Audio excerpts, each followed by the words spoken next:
Everyone, make sure John's okay in the comments below.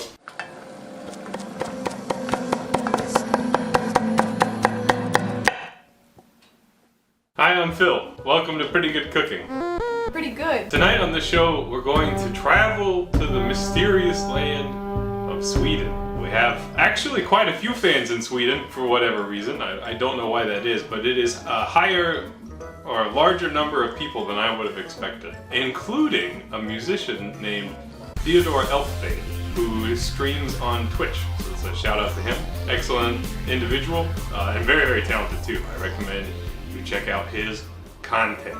In the PGC Discord recently, a human being that goes by Bang Flang popped in and was like, did you know that the secret to Swedish food is just to put dill on everything? And I said, no, I didn't know that. He said, yes, gravlax and Dillkött. And I said, dill what? But this is a stew typically featuring veal, lamb, or beef. We will be using beef today. I'm not really that into veal. Anyways, we're going to make it today. That's the point of what I'm trying to say. So, let's get started. It do be Tuesday, and we do be filming the show, so I'm gonna have a beer. This is a 614 light Midwestern lager.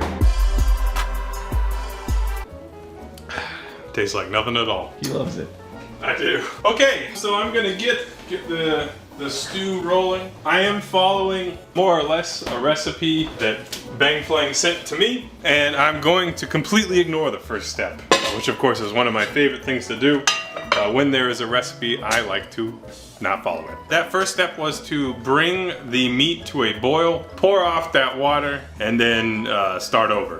When you do that with meat, a lot of times it releases impurities and kind of makes a clearer stew, I would say. In this application, one, I don't really give a shit about that in the first place. But two, we're gonna finish this in a cream sauce, and therefore the clarity of the broth would be opaque, as it were. So I don't give a shit, I'm not gonna do that. That's it, it's not that big a deal. Today I have beef for stewing, which I got through part of my meat share CSA. So we will go ahead and place our stew meat. I have about a pound here. Recipe calls for 1 1/4 pounds, so close enough. And there's our beef. To this, we will add some vegetables. So we will have a carrot, which I have peeled, and I'm just gonna cut it into chunks, soup chunks. I think this is also typically has a leek in it. The recipe that I'm referencing said either leek or celery.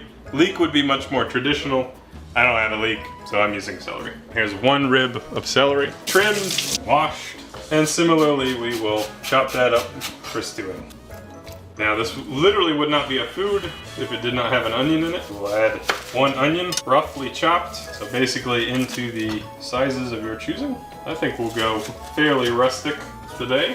We'll do sizable chunks. You can see I'm working on just the corner of a cutting board because everything else is covered in dill. We'll talk about the dill, don't worry about it. Actually, you should worry about it, but I also want to let you know that we will talk about it. Okay, there's our onion. We will add a sprig of thyme. This is from my garden. I have lovely thyme. It's flowering right now, that's fine.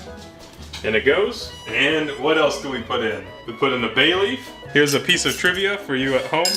John does not have bay leaves in his spice collection at home. I know because I asked. And I ran out of them too. So I had to go to the store. I downgraded my bay leaves. You know, I talked a lot about those fresh bay leaves and how different they taste. Those bay leaves tasted too strong, you know, for my simple palate. So I'm back to the old shitty dried ones. You know, that's fine. I don't want to taste too much. So this recipe, joyfully, I say joyfully, a little bit tongue-in-cheek, calls for white peppercorns. I have 1 kilogram of them. No, I'm sorry, 18 ounces. So I'm gonna open that in order to retrieve 10 white peppercorns, which we will count now. 1, 2, 8, 9, 10. And 1 more. Now it's my recipe. We're gonna use more later, so don't keep those handy. We're gonna cover it with just enough water that it can stew. And of course I forgot the salt. In the recipe I'm referencing, again, this is like insights into the Swedish psyche. The recipe says 1 teaspoon of salt, but if you're a real Swede, you would add a tablespoon. And we are all real Swedes today, honorary, I'm sure. I'm sure someone will give me a pass, so we will use a tablespoon. But I'm using kosher salt.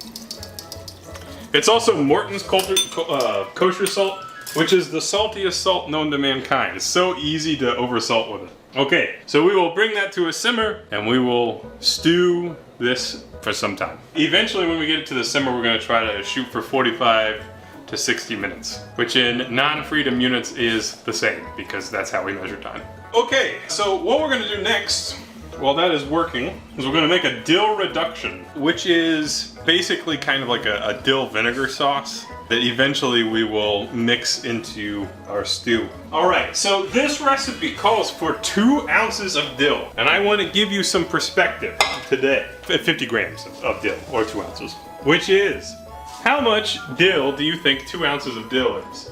That's fresh. All of that you have there? That's a good guess, John. I'm gonna show you that this is in fact not 2 ounces of dill. See, it's almost 2 ounces of dill. Stems and all. So what I did was I picked off the thicker stems of the dill, but we're gonna make our reduction using the stems. We will reserve the fronds for finishing the dish. So lots and lots of flavors in the stem. Into a pot they go. And with that pot, we will add half a cup of water, 5 white peppercorns. Let's make it 6. Teach those Swedes the meaning of flavor. Oh, that's actually 7.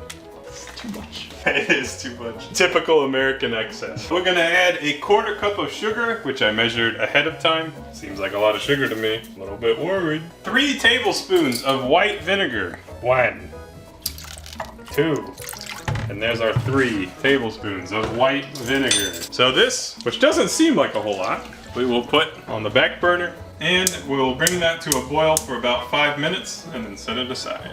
The rest of the dill we can chop and we can set it aside for later. I very thoroughly washed this dill. It came from my garden, so it came from outside. We could skim this, but I feel like what does it matter? I'm gonna strain it, so meh, big meh. Actually, maybe I'll give it a week effort of, yes, I'm straining it. Yes. Yeah, I don't care. It's just not that big a deal. You know, like it's all for aesthetics. It doesn't impact flavor, so forget about it. And that's it for now. We'll be back.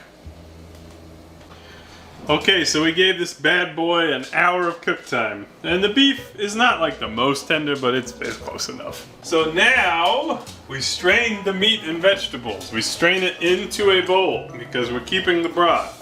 Just kidding, we're pouring it down the sink. It's literally the law for me to make that joke every time. This would be a great time to wipe out the pot, if you care about that sort of thing, which today I don't. Okay, put 2 cups of broth into the pan. I only think there is like 2 cups. Only one way to find out. That's 1 cup. That's 2. Yeah, we'll just put it on. Also, if you really wanted to if you didn't do a great job skimming, you could run that through a strainer, but I didn't do that. Okay, so now we add cream. We'll add a 1/2 cup of heavy whipping cream, which is a very healthy amount of cream. There's our cream. We'll give that a mix. You can see I got a little bit of dill in there. That's fine. And we bring that to a boil. And then we put the meat and vegetables back in. So why did we strain it? I don't really know, but it's fine. Whatever. Looking good. So we've got the heat up, bringing this to a boil. So what we will finish with is a cornstarch slurry. It says 1 to 3 tablespoons of cornstarch. So I'll just do 2-ish. Should be fine. And basically we just want it to thicken up. So I'll have that on standby. So once this is simmering, we will start adding our dill reduction, which really is the primary flavor. And it basically says to do that a spoonful at a time. There really isn't like a crazy amount of it. I did give this a little taste. Tastes like pickle brine, in a good way. I'll just start pouring it in. And I might even just pour all of it in.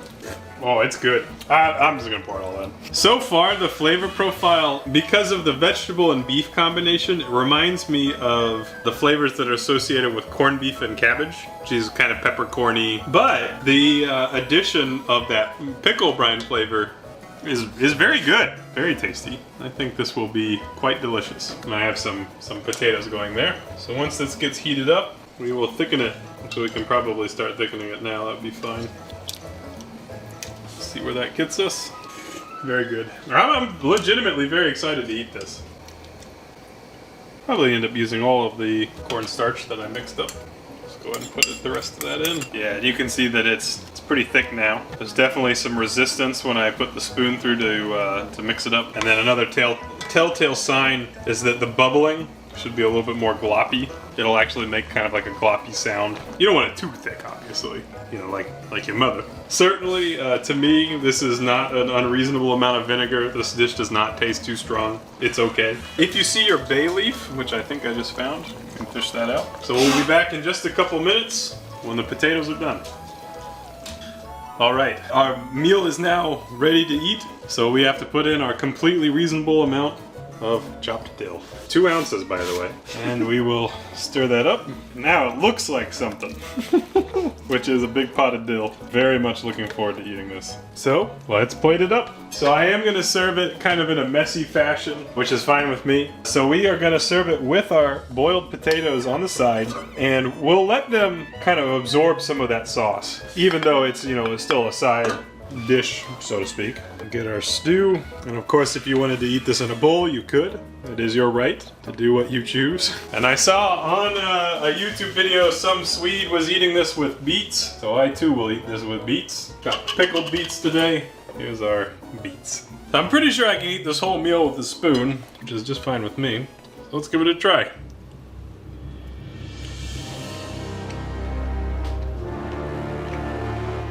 It's fantastic. You know, if it wasn't 96 degrees out, it would be a lot more appropriate. But it has the flavors of pickles. You know, like it's a tangy dill sauce, very creamy, and it's just lovely. I think this is a very wholesome meal that I'm really looking forward to eating. Reminds me of like country style food. I think this is wonderful. I'm really looking forward to eating this. I'll probably make this again when it's cold out. And yeah, interesting, cool, but you know, not too exotic.